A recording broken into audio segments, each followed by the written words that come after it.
In the information society, computer programming code is everywhere, behind a website, in our phones, and even in the refrigerators.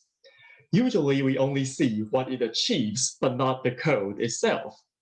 But like myself, if you've been required to actually read some code to adapt it for some purposes, you likely agree that code reading is hard and frustrating, especially if you can't understand some code written by yourselves just a few weeks ago. If only we knew what's going on in our brains when we read code, then we may train ourselves for better code reading skill.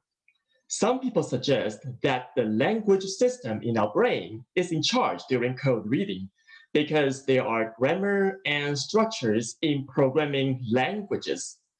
Others suggest that the logical reasoning system is responsible because there are a lot of logical decisions in code.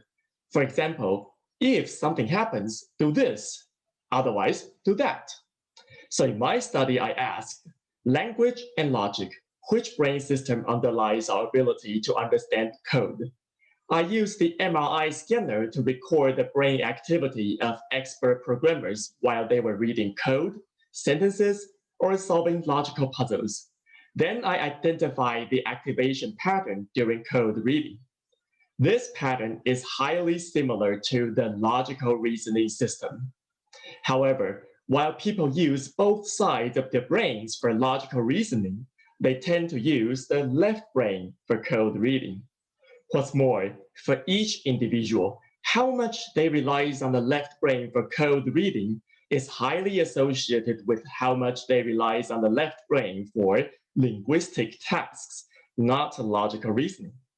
The findings suggest that during code reading, the logical reasoning system is recruited, but whether we recruit the left, right, or both sides of this system is moderated by our language ability.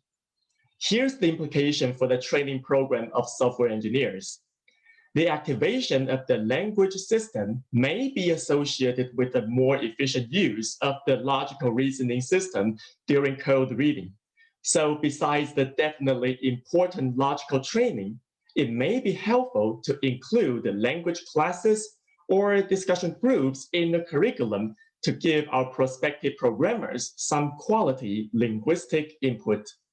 Thank you.